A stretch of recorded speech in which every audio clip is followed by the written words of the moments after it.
Welcome back to a Croydon family at war. This time we're going to be talking about Lance Bombardier Thomas Mate of the Royal Artillery.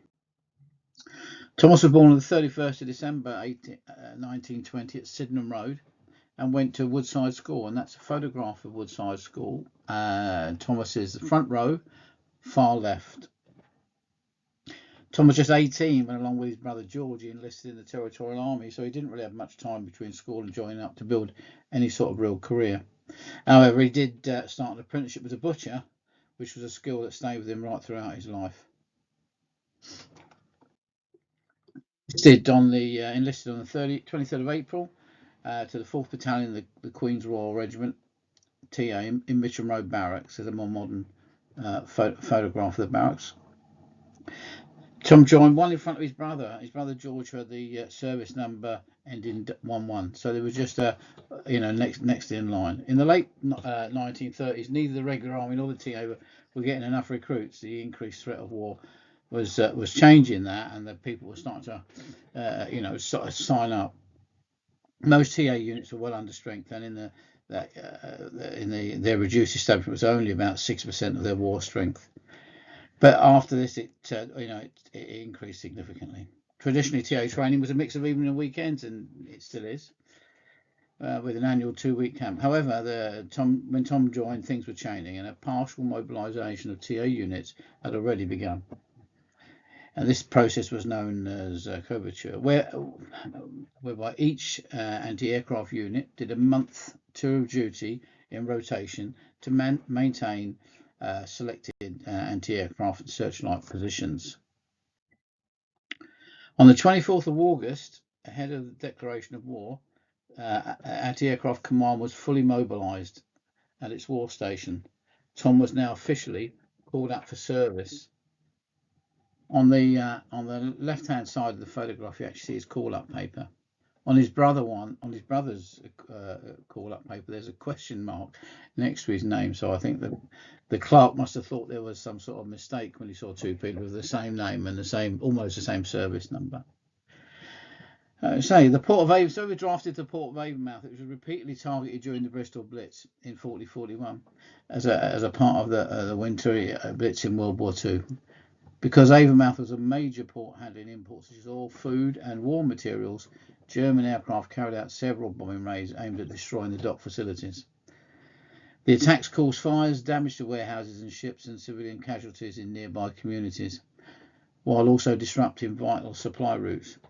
Despite the damage dock workers, emergency services and repair crews worked quick to restore operations, allowing Avonmouth to continue playing an important role in Britain's wartime logistics. And there's a photograph from Avonmouth at approximately the time that both Tom and George were there. Okay, in February 40 got moved to Plymouth. That's an interesting photograph. That's Plymouth Dockyard, though it's probably closer to HMS Drake after a bombing raid or during a bombing raid. Much of that is still there. The bridge going across is what we lovingly knew as Shaky Bridge, but the river inlet has now been covered over, now been drained, and it's a massive car park. But much of what you see in there, I find recognisable today. Stringer 41, he was deployed to protect the airbase and aircraft mosquito factories in Hatfield, and the photograph below is a photograph of that. Okay, then he was then transferred in 1941 to the 5th Maritime Anti-Aircraft Battery prior to his completion training as a DEMS gunner. DEMS defensively equipped merchant ships in the early part of the war. It was recognised that merchant ships themselves needed some form of defence, and there wasn't a readily equipped, kitted out group of people to do that. And so the DEMS gunners took place. They were a mixture of army artillery, army gunners, and newly recruited hostilities only Royal Navy ratings. And they all went through basic training, and as it says there, it lasted about 5 weeks. The weapon there is the Lewis gun is an example of the sort of weapon they would have used. Okay. He joined MV Ensis. That was his first draft. There's a leave pass up there. Well, that's George's actually, but they both had the same. 4 of these convoys originated in Bermuda, with Halifax as its destination. Many others were transatlantic convoys between Halifax, Liverpool, or Gibraltar. They certainly travelled a lot, and they were actually rarely, as you'll see later, it was changed, but they served together. That photograph there was of Tom and George. George on the right, Tom on the left, and in their early days in the service. Okay, this is the ship HMS Envis, MV Ensis. She sailed from Halifax, Canada, to Liverpool on convoy C-86 in January 42, arriving in Liverpool in February, when those aboard left the ship. Okay, on the during World War II, convoy operations suffered heavy losses. About 3,500 merchant ships and 175 warships were sunk, resulting in over 72,000 naval and merchant deaths. The most dangerous operations included the Arctic convoys, especially the infamous PQ-17, where 24 of 35 ships were lost, and the Battle of Atlantic, where German U-boats posed a major threat until around about 1943. 26th of February, they both joined the city of Singapore, and on the first convoy, they were very fortunate. There were very few lost. There's another photograph of the ship there, and an ID pass. Okay, the city of Singapore was sailing to Freetown, then onward to Cape Town and Beira, arriving in Freetown in 1942. While serving on the ship, they took part in 27 convoys. At 0500 on 1st of May 1943, the German submarine U-15 attacked the convoy about 75 miles southwest of Freetown, firing 3 torpedoes. 1 torpedo struck the city of Singapore, and within a minute the stern was burning fiercely. Shortly after the attack, the ship began to sink. A second torpedo struck another merchant vessel, setting it on fire, while a third hit the Clan Macpherson, which started sinking by the stern. Survivors were rescued by HMS Arran and Birdlip and taken to Freetown the same day. During the attack, brothers Tom and George were at their action stations when the fire spread rapidly, and the order to abandon ship was given. They ran to the ship's side and jumped off. One little amusing anecdote that they both thought was going on. They both ran, and then Tom realised that George hadn't got his life jacket, so he sent him back to go and get it, and then they both jumped together.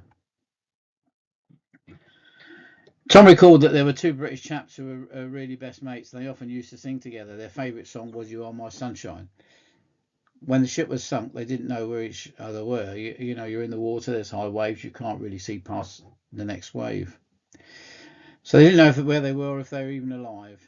The chap that was next to George and Tom started to singing "You Are My Sunshine," waiting to hear the other one sing it back. And Tom said they faintly heard his mate singing in the distance, and they were saved. Okay, so some of the crew, it says they were in lifeboats. George and Tom, they were both in the water. The survivors were taken to HMS Elland at Freetown, which was really a bit of a shanty. The photograph on the left is HMS Elland, and they never sailed together again. There's their photograph there. Tom and George are on the right at Freetown. They never served together again. So on the 14th of July, Tom joined the Learville, and then she was a French built, taken by the Allies in 41. He joined her at Avonmouth. So eventually, of course, they were shipped home on a trooper. On the 11th of September, Tom joined the SS Tamworth for a brief one-day trip to Southampton, from Southampton to Southend, carrying a large cargo of coal. On the 15th of September, he joined the Granby, a Canadian flag bulk carrier, and that's a photograph of the Granby there, participating in Atlantic convoys between Halifax and the UK.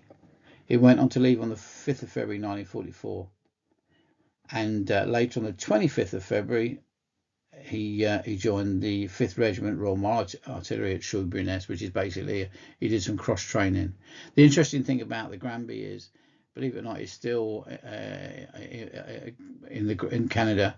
It was grounded on one of the Great Lakes, and just left to rot. So my recollection is that the ship is still there today. Okay, so while he was doing his training at Shoebury-Ness, he completed training on an Orcon gun. There's on the right, the colour photograph on the right is a more modern version of one of those. And he did the upgrades on the Browning 9mm, the Bofors gun, okay, and so on. Tom joined the SS Empire Spearhead in Southampton, and the ship later played a significant role in Operation Overlord, transporting troops, including members of the 231st Infantry Brigade and the 1st Battalion of the Dorsets, to the Normandy beaches. Here's a photograph of Southampton as it was. The ones at the bottom are anyway. It was absolutely packed with landing craft, and on the top right is a photograph of the landing craft going across. Southampton area was designated as Area C, a major embarkation point where landing craft and other vessels assembled for the invasion. Southampton served as the embarkation port for the British and Canadian assault troops, with about 2/3 of the British assault force passing through the port. At Gold Beach, the 231st Infantry Brigade and their supporting units were lowered from the troop ships into landing craft to begin their assault. On the 16th of October, 44, Tom joined the SS Fort Brawl, and on the 6th of November he left the ship at Hull to join the Baron Ruthven. On the 7th of January, carrying coal. That ship sailed from Liverpool with convoy OS 103 after 3 days at sea. It split with 18 other merchant ships and their escorts to form another convoy bound for Gibraltar. The Gibraltar convoy route crossed many U-boat transit routes and making it very dangerous. For example, the Blackheath was torpedoed on the 10th of January on that convoy, and the Lorne Marston was also torpedoed on the 8th of March.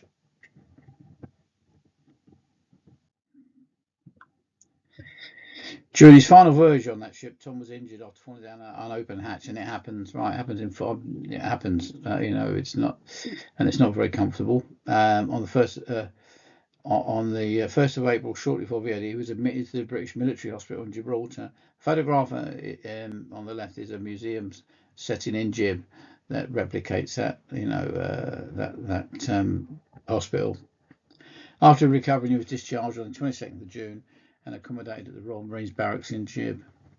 Tom arrived in Liverpool on the 23rd of July, and later that year, on the 26th of November, he was sent to Europe to serve with the British Army on the Rhine, BAR. His time there had a profound impact on him, and he witnessed the aftermath of the war, including acts of revenge carried out by former victims against the Nazis.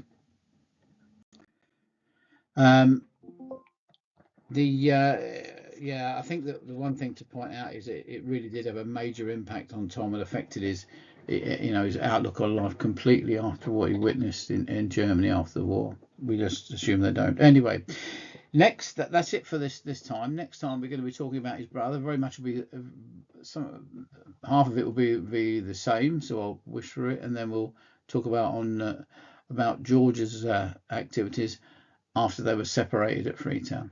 Thank you very much for listening.